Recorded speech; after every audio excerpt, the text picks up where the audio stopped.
এবার সরকারি চাকরিতে প্রবেশের সর্বোচ্চ বয়সসীমা ৩৫ নিয়ে দুঃসংবাদ দিলেন জনপ্রশাসন মন্ত্রণালয়ের জ্যেষ্ঠ সচিব। এই সংক্রান্ত একটি প্রতিবেদন প্রথম আলো পত্রিকা প্রকাশ করে। আপনারা যারা স্ক্রিনে দেখতে পাচ্ছেন, কি বলছেন মূলত জনপ্রশাসন মন্ত্রণালয়ের জ্যেষ্ঠ সচিব, এই সংক্রান্ত বিস্তারিত তথ্য জানাবো আজকে ভিডিওতে।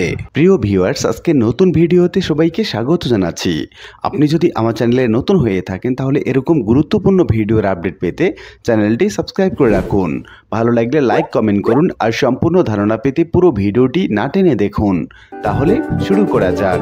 আপনারা স্ক্রিনে দেখতে পাচ্ছেন প্রথম আলোর পত্রিকা আজকের সংবাদ 22 সেপ্টেম্বর 2024 খ্রিস্টাব্দ তারিখে। পত্রিকার শিরোনামে বলা হচ্ছে, সরকারি চাকরিতে প্রবেশের সর্বোচ্চ বয়সসীমা ৩৫ বছর করার বিষয়টি গুজব, বলছেন জনপ্রশাসন মন্ত্রণালয়ের জ্যেষ্ঠ সচিব জনাব মোহাম্মদ মোখলেস উর রহমান। তিনি বলছেন, সরকারি চাকরিতে প্রবেশের সর্বোচ্চ বয়সসীমা ৩৫ করা হচ্ছে বলে যেসব খবর বের হচ্ছে সেগুলোকে গুজব বলে উল্লেখ করেছেন জনপ্রশাসন মন্ত্রণালয়ের জ্যেষ্ঠ সচিব মোহাম্মদ মোখলেস উর রহমান। এসব খবরে কান না দেওয়ার পরামর্শ দিয়েছেন তিনি। সরকারি কর্মকর্তা কর্মচারীদের সম্পদ বিবরণী দাখিল বিষয়ে আজ রোববার জনপ্রশাসন মন্ত্রণালয়ে আয়োজিত এক সংবাদ সম্মেলনে সাংবাদিকদের প্রশ্নের জবাবে মোখলেসুর রহমান এসব কথা বলেন।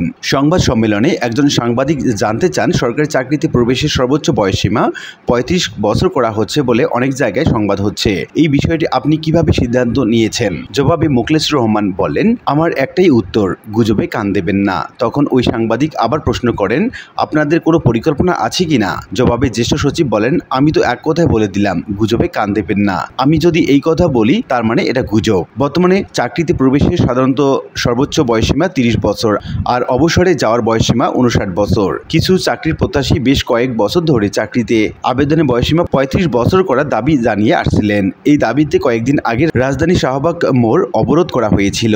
এছাড়া প্রশাসন ক্যাডারের কর্মকর্তাদের সংগঠন বাংলাদেশ অ্যাডমিনিস্ট্রেটিভ সার্ভিস অ্যাসোসিয়েশন সরকারি চাকরিতে প্রবেশের সর্বোচ্চ বয়সসীমা ৩৫ বছর এবং অবসরে বয়সসীমা ৬৫ বছর করার দাবি জানিয়েছে। সংগঠনটি এই বিষয়ে মন্ত্রিপরিষদ বিভাগকে আবেদন করেছিল। তবে বিষয়টি যেহেতু জনপ্রশাসন মন্ত্রণালয়ের কর্মপরিধির আওতায় পড়ে যায়, তাই এই বিষয়ে প্রয়োজনীয় ব্যবস্থা নিতে দাবি সংক্রান্ত সেই চিঠি বা প্রস্তাব জনপ্রশাসন মন্ত্রণালয়ে পাঠিয়েছে মন্ত্রিপরিষদ বিভাগ। উল্লিখিত আলোচনা থেকে আমরা এইটুকু বলতে পারছি যে ৩৫ বছর করা হবে কিনা চাকরিতে প্রবেশের বয়সসীমা, এই বিষয়ে এখনো কোনো সিদ্ধান্ত আসেনি এবং যেসব পত্রপত্রিকায় বলা হচ্ছে যে চাকরিতে প্রবেশের বয়সসীমা ৩৫ করা হচ্ছে, সেই সব বিষয়কে গুজব বলে উড়িয়ে দিলেন জনপ্রশাসন মন্ত্রণালয়ের জ্যেষ্ঠ সচিব মোখলেসুর রহমান। আশা করি বিষয়টি বুঝতে পেরেছেন।